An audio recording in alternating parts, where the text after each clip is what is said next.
ప్రేజలా దేవుని స్తోత్రం. క్రీస్తు దేవుని బిడ్డలారా, ప్రభు నామమున మీ అందరికీ హృదయపూర్వక వందనాలు తెలియజేస్తున్నాను.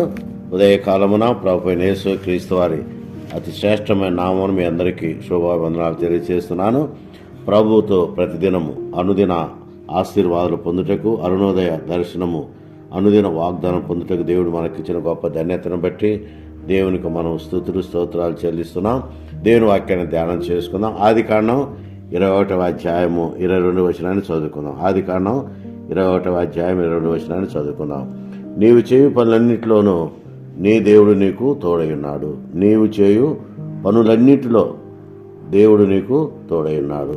దేవుని బిడ్డలారా గమనించండి, ఉదయకాలమున దేవుని స్వరం వినే ధన్యత దేవుడు మనకిచ్చినందుకై వందనాలు చెల్లిస్తూ, ఉదయాన్నే లేచి సాయంకాలం వరకు మనం చేసే ప్రతి పనిలో దేవుడు తోడుగా ఉంటాడు. అంత మాత్రమే కాదు, దేవుని కాపుదల ఉంటుంది. అంత మాత్రమే కాదు, దేవుని యొక్క ప్రసన్నత మనకు తోడుగా ఉన్నట్టుగా దేవుని బిడ్డ జ్ఞాపకం చేసుకుందాం. ఈ నూతన సంవత్సరంలో దేవుడు ఒక్కొక్క నెల మనము దేవుని మైకమార్థమై మరి జరిగిస్తున్న సమయంలో దేవుని వాగ్దానము పొందుట, దేవుని ఆశీర్వాదాలు పొందుట దేవుడు మనకిచ్చిన గొప్ప ధన్యతని దేవుని బిడ్డ జ్ఞాపకం చేసుకుందాం. ఉదయకాలమున గమనించండి, నీ పనులన్నిటి యందు, నీ నడకలో, నీ పడకలో, నీ ప్రవర్తనలో దేవుడు మనకు తోడుగా ఉంటాడు. దేవుని బిడ్డ గమనించండి, అందుకే నిన్ను విడువను, నేను ఎడబాయను, నిబ్బరం కలిగి ధైర్యంగా ఉండమని దేవుడు వాగ్దానం చేశాడు. కనుక దేవుని బిడ్డ గమనించండి, నిన్ను విడవక కరుణించి కాపాడి ఆదరించే దేవుడని దేవుని బిడ్డలకు జ్ఞాపకం చేసుకుందాం. నిన్ను కాపాడుటకు దేవుని తోడ్పాటు నీతో ఉంచగలడన్న విషయాన్ని దేవుని బిడ్డలకు జ్ఞాపకం చేసుకుందాం. యెహోషువతో అంటాడు, దేవుడు తోడుగా ఉన్నాడు, నిన్ను విడువను, నిన్ను ఎడబాయను, నిబ్బరం కలిగి ధైర్యగమనము, నీవు నడుసు మార్గం అంతటిలో నీ దేవుడు యెహోవా నీకు తోడై ఉండని దేవుడు వాగ్దానం చేస్తుంది. నిజమే దేవుని బిడ్డలను గమనించండి, ఉదయకాలమున నీవు నడుసు మార్గం అంతటిలో దేవుడు నీకు తోడుగా ఉంటాడు. అంత మాత్రమే కాదు, దేవుడు నిన్ను తన కృపలతో నింపుతాడు. తన శ్రేష్టమైన దీవెనలు, కృపావరములు, ఆశీర్వాదాలు దేవుడు మనతో ఉంచుతాడన్న విషయాన్ని దేవుని బిడ్డలకు జ్ఞాపకం చేసుకో. అందుకే నిన్ను విడువడు, ఎడబాయడు గనుక ధైర్యంగా ఉండుట దేవుడు మనకిచ్చిన గొప్ప భాగ్యము, ధన్యతని దేవుని బిడ్డలకు జ్ఞాపకం చేసుకుందాం. మనము నిబ్రముగా ఉండుట దేవుడు మనకిచ్చిన గొప్ప ధన్యత.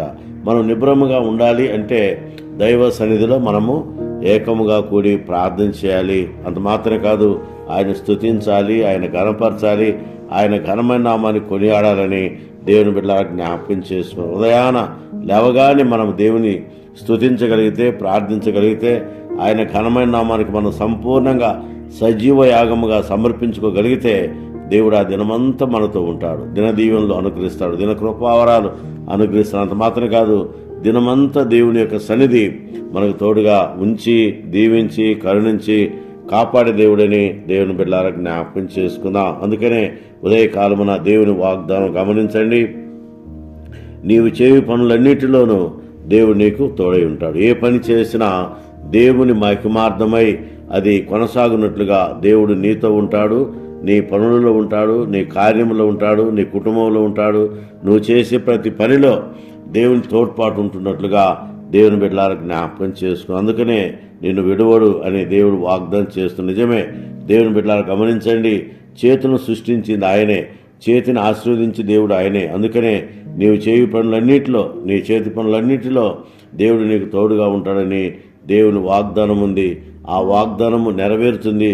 ఆ వాగ్దానం ప్రకారము దేవుడు నిన్ను తన కృపలతో నింపి, దీవించి, ఎత్తిపట్టుకొని తన శ్రేష్టమైన ఆశీర్వాదాలు కుమ్మరిస్తాడనే విషయాన్ని దేవుని బిడ్డలారా జ్ఞాపకం చేసుకుందాం. అందుకనే ఉదయకాలమున దేవుని బిడ్డలారా గమనించండి, గొప్ప వాగ్దానం ఏంటంటే నీవు చేయు పనులన్నిటిలో దేవుడు నీకు తోడుగా ఉంటాడు. విడవక ఎడబాయక ఆయన కరుణించి కాపాడే దేవుడు గనుక భయపడక ఆయన యందు స్థిరమైన బలమైన నమ్మిక ఉంచితే దేవుడు దీవిస్తాడు, మేలు చేస్తాడు, మేలు జరుగుతుంది. మేలుకరంగా దేవుడు తన కృప చొప్పున కార్యాలు జరిగించే దేవుడిని దేవుని బిడ్డలారా జ్ఞాపకం చేసుకుందాం. కాబట్టి దేవుని బిడ్డలారా గమనించండి, ఉదయకాలమున దేవుని యొక్క సాన్నిధ్యంలో, దేవుని యొక్క సముఖంలో మనము దేవుని స్తుతించగలిగితే, దేవుని ఆరాధించగలిగితే, దేవుని కొనియాడగలిగితే, దేవుని యందు స్థిరమైన బలమైన నమ్మికలిగి మనం జీవించగలిగితే దేవుడు మనతో ఉంటాడు. అంత మాత్రమే కాదు, మన పనులన్నిటిలో ఆయన తోడుగా ఉంటాడు. ఆయన తోడుగా ఉన్న దేవుడని దేవుని బిడ్డలకు జ్ఞాపకం చేసుకుందాం. నీతో నాతో తోడుగా ఉండుటకే ఆయన మనందరి కోసం ఇమ్మానుయేలుగా భూలోకానికి వచ్చాడు. కనుక ఆయన నిన్ను నన్ను కరుణించి కాపాడే దేవుడు అనే విషయాన్ని జ్ఞాపకం చేసుకుందాం. గాఢాంధకారపులో సంచరించిన ఈ అపాయములకు భయపడని భక్తుడు చెప్పినట్లుగా మనతో ఉంటాడు, మన మధ్య ఉంటాడు, మన కార్యాలు జరిగించే దేవుడని దేవుని బిడ్డలకు జ్ఞాపకం చేసుకుని ఉదయకాలమున దేవుని సన్నిధి మనకు తోడుగా ఆయన అనుగ్రహించే దేవుడు కనుక లేవగానే దేవుని స్తుతించి గణపరిచి ఆయన కార్యాలు మనం జరిగించగలిగితే నీ చేతి పనులన్నింటిలో నీకు తోడుగా ఉంటున్న విషయాన్ని జ్ఞాపకం చేసుకుని ముందుకు సాగునట్లు పరిశుద్ధాత్మ దేవుడు మనతో తన కార్యాలు జరిగించి మన మధ్య ఉండి నీకు తోడుగా ఉంటాడన్న విషయాన్ని జ్ఞాపకం చేసుకుని ముందుకు సాగునట్లు పరిశుద్ధాత్మ దేవుడు సహాయం చేయను గాక.